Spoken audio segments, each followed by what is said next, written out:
Racing is back. We Let's are back. freaking go.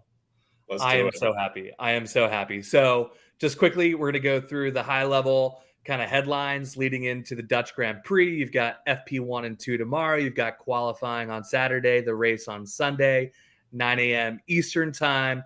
But the first major headline for the race, because racing is back. I'm so happy. I'm so happy. I'm obviously going to take this talking point because I love me some Red Bull and Max. Get it, brother. Go I'm get it. going to get it.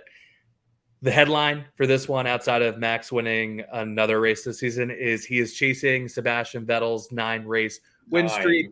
9. Oh my gosh. I mean, he's probably going to do it. I mean, his odds are what? You can see it scrolling across the bottom, minus 450.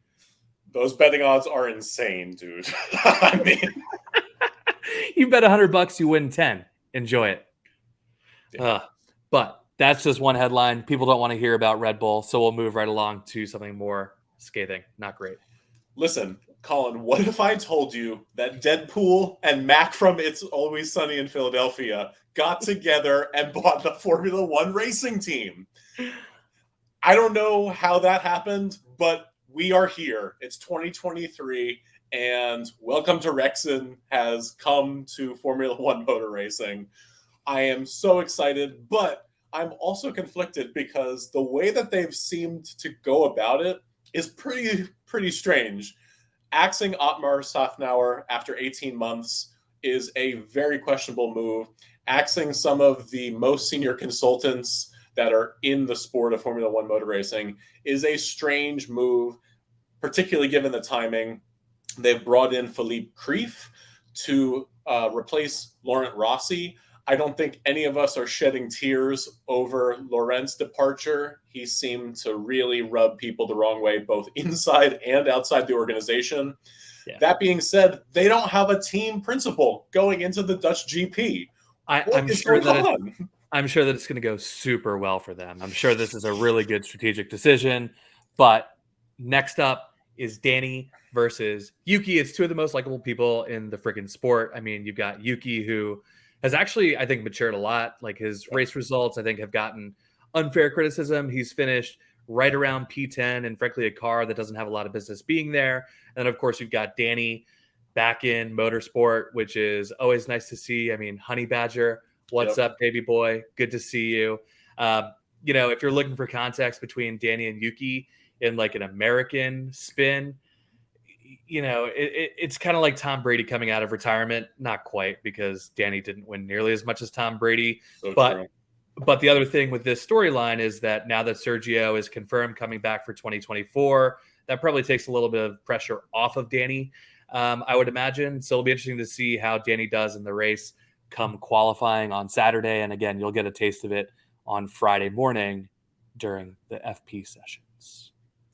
Absolutely. And Colin, we go to my favorite driver, Sergio Perez. Listen, Sergio was talking about winning the world championship this year. I'm just saying, at the beginning of this year, people were saying that he was going to have a Nico Rosberg type run to beat Max Verstappen. That ship has sailed. But it lasted for 3 races. The dream lasted 3 races. Listen, the Miami GP was the RIP for Sergio's championship chances. But listen, he's got a fresh contract. Hopefully he's got a fresh lease on life coming out of the summer break. I think we just want Sergio to have a clean weekend. Serge, yes. No crashes, a decent qualifying, and a error-free Sunday. I think we're all hopeful that at least we'll have smooth sailing from Sergio this weekend. No pressure, big dog. No pressure at all. And then, of course, we talked about in our other video. Feel free to watch it. Obviously, the story coming out of the second half is McLaren. All that upgrade package that they delivered a handful of races ago kind of speaks for itself. They scored 86 points in the last 4 races, which is 83% of their team's points for the season in only a third of the season. So I think the question is exactly what will they look like at the Dutch GP alongside the Mercedes and the Ferrari I mean, the Aston, again, I think we talked about in our last video, but it looks like they're kind of writing the season off a little bit, for better or for worse, strategically. But this is the one to watch. People love Lando. And the fact that there's all these Red Bull rumors going around, definitely something to sink your teeth into. And then, of course, you've got the little wunderkind in Oscar Piastri. Who doesn't love that? Nobody. My dude. We all love it. Come on, Oscar. All love it. Please, come on, Oscar. Listen, Oscar's betting line is under Lando's, but I'm putting money on Oscar, okay? Just saying. Meanwhile, we've got Charles Leclerc, the chosen one. Ferrari inked a new contract for the man. He's been chilling out in Monaco all summer. And honestly, all the pressure is off. It's time to put the pedal to the metal and just drive, dude. I am rooting for Charles. I want to see Charles be as fast over a race, a full distance race, that we know that he can do over qualifying and over a sprint weekend. Charles, just let it flow, baby. I want no strategy mistakes. I want a awesome pace from Charles on Sunday over the full race distance, which I know is a lot to ask out of Ferrari. Did you say no strategy mistakes? Are you high? Listen, there's new tires, and they seem to be maybe helping Ferrari's car and the tire degs. So I'm crossing my fingers at this point. I want Ferrari to be in the top 3, and that would be super cool. So, yeah. I mean, meanwhile, Carlos is just chomping at the bit, dude. I mean, Carlos is so consistent. I want to see Charles stay ahead. So let's see what happens. Agreed.